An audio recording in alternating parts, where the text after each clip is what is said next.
Hi everyone, welcome back to my channel. I'm Shamira Benson, one part of Team Benson, and monsoon season is starting. So that means we need to get some seeds going in the garden and some seeds started in the house. So I wanted to talk to you guys about it and just tell you guys what I got planting. Okay guys, so the monsoon season is not here yet, but it is starting. So currently it's like 106 and humid and we got our first good downpour last night. And so since that happened, that gave me my cue that I should start my seeds for monsoon season and then also get some seeds out in the garden. Now, I am very big on planting with the rain, and so you guys have seen me do it during the spring, you see me do it during the fall. I kind of wait for the rain to come in and really soak the garden and give it all that nutrients that the rain gives it, and then typically the garden will warm up and dry out, so I will put the seeds in there. That like warm, like humid climate of the soil from the rain will help the seeds germinate pretty quickly, and then I just grow things out from there. So my goal when it comes to monsoon gardening, now for those of you guys that aren't from the desert, you probably have no clue what I'm talking about, but we have 5 seasons. We have our summer, fall, winter, spring, summer, and monsoon. Monsoon is a little short season that you can plant a couple different things during. A lot of people will plant like Three Sisters gardens where it's like the melon, or not the melon, but the squash, and the corn and the beans. Kind of what I have going outside right now. I have corn and beans, but I don't have any squash, which I might do.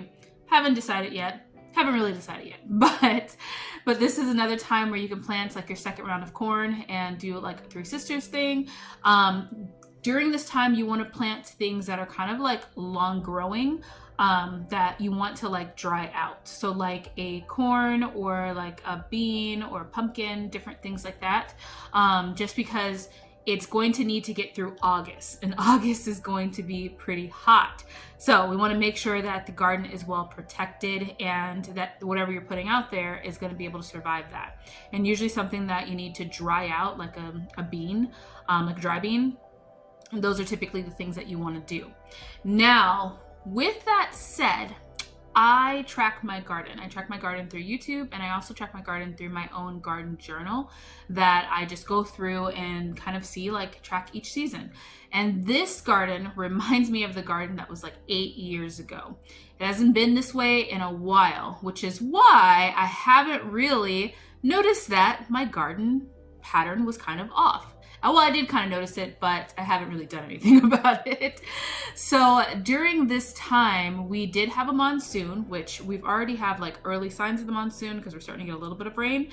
And our temperatures at night are not as high as they used to be, and as they have been for the past couple of years. Normally our temperatures during this time at night are like 100 to 103 at like midnight. And right now we are still in the like mid to high 80s and 90s. So that's a big difference. Also, we have not hit like almost like 100. We haven't gone past, I want to say 115. And we've only had like maybe 2 or 3 115 days. The rest have been anywhere between 106 to like 110. So, or 111. So those tell me that I might be able to pull off a good crop of green beans finally, guys.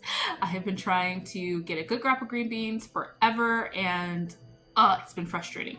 But luckily this year I planned ahead last year because I was kind of thinking this was going to happen, and I planted as many of my greens as I could to get a lot of those in the freezer. So if we don't eat greens that much like this year, or between now and like when greens are growing in the season or growing in the garden, then I can kind of limp through along and get through like a year and a half of greens, which will in the freezer, which will let me grow way more green beans, which is what the goal is going to be. So with that said, let me show you what all I plan on putting in the garden right now. So I'm going to be planting these from seed. Now I am going to be growing my green beans. I'm going to do them in a way where I am going to give them some shade cloth and some cover. My goal is going to be to get them germinated, sprouted, and a little bit, hopefully like a little bit bigger, and see if I can get them through August. Now, normally I probably would wait into the second, like the full monsoon, before I plant these green beans, which I might. I haven't decided yet because I don't want to waste seed. So I haven't really decided yet. I think I'm going to wait like a couple, maybe like a week or two to see, or plant like a couple of them out in spaces that I know will be able to be easy to cover. But I do have to get them through August, and that's going to be the big thing. But that's what we have shade cloth for. So anyways, I'm going to plant some of my provider beans. And then I have some burpee stringless green beans. And then I have my big kahuna beans. And I have my Kentucky Wonders. Now, normally I also have my dragon tongue bush beans, but I don't have any of those. So I think I'm going to order some of those because those will do well during this time versus the other ones. But I think that this garden season is going to be a little bit different, guys. We're going to see. We're just going to test it out. If anything, green beans aren't that expensive, the seeds. So if it all burns up in August, I can just replant it after the full monsoon. Now, the other thing I'm going to plant is some black-eyed peas. We use a lot of black-eyed peas, and I like having dried beans in the house. And this is one of those things that I can plant in a couple different spaces. It's going to add some nitrogen back to the soil, and I don't need to worry about like picking them or anything like that because I'm growing them for the beans itself. So I'm just going to let them completely stay on the plant, dry out, and then once the plant's completely dried out, then I'm going to pick them and they're going to be lovely. And also, these germinate in soil temperatures of 70 to 80 degrees. Perfect for the desert. Now, another thing my garden has been missing is my Malabar spinach. Now, I had planted some Malabar spinach before.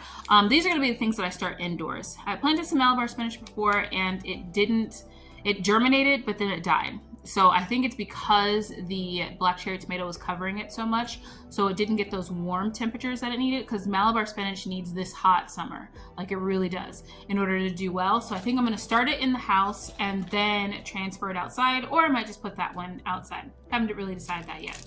These ones for sure I'm going to start in the house. I think that I can get a good crop of cucumbers. Fall cucumbers are amazing because they are sweet, and if you can get them planted late summer or monsoon season and then harvest them like at the beginning of the fall, they're really, really good. But you do run the risk of getting powdery mildew because the monsoon will bring a lot of humidity, which that is where you get the powdery mildew from. I want to try getting some Walla Walla onions. My onions did terrible this year. They had such bright, high hopes, and then they just did terrible.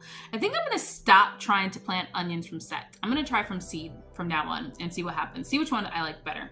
I'm going to put in some of my red Marconi peppers. I was thinking of doing bell peppers and red Marconi peppers, but I think that we just like red Marconis way better than bell peppers, although our bell peppers will produce a lot more, like it'll produce bigger. So I'm thinking I might still do like 1 or 2 bell pepper plants, but I want to get these in ground and see if they can produce a lot more in ground versus in a pot.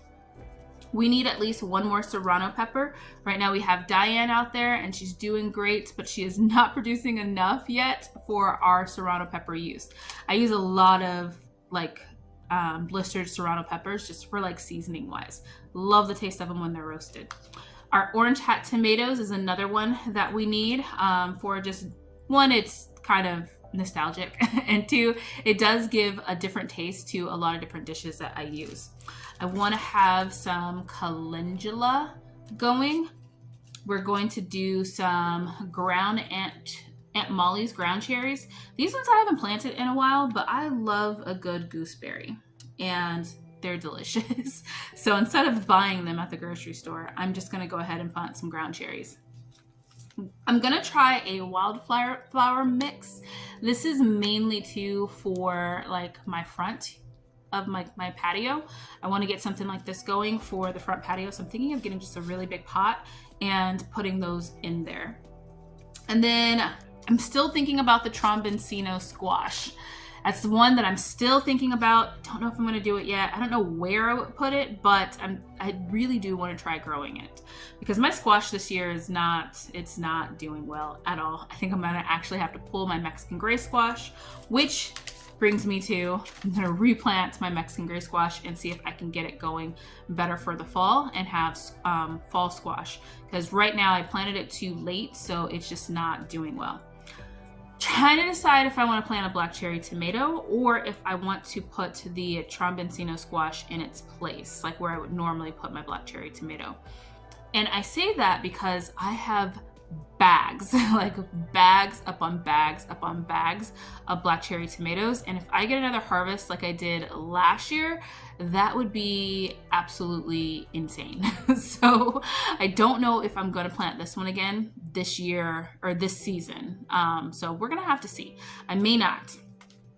But I will be planting a Rio Grande tomato. This one does well both in extreme temperatures, so hot and cold. So I'm thinking I'm gonna replace my Roma tomatoes with this one because my Romas haven't been doing great lately. I've been getting some, but not as much as I would like to be able to can. So I think I'm gonna replace them with this one. It's another kind of like plum-sized tomato, but it says that it does better in like extreme climates. Then I'm going to try planting some more flowers. We're going to get some zinnias going. And then another echinacea. I have one echinacea going right now. I'm trying not to jinx it, but I think that this one's going to try and get some more echinacea out there. And then also I'm going to plant some microgreens. We don't have any greens in the house other than the Chinese multicolored spinach, my amaranth. My amaranth is a little bit bitter this year, so it's a little bit more bitter than what it normally is. So I think I'm just going to plant some mixed greens. So when we're eating it raw, it tastes a little bit bitter, but when we're eating it cooked, it doesn't really taste that different. And then the last thing is, instead of doing bell peppers, I was thinking about doing these bullnose sweet peppers, but I don't know. I'm kind of torn between bell peppers and bullnose sweet peppers.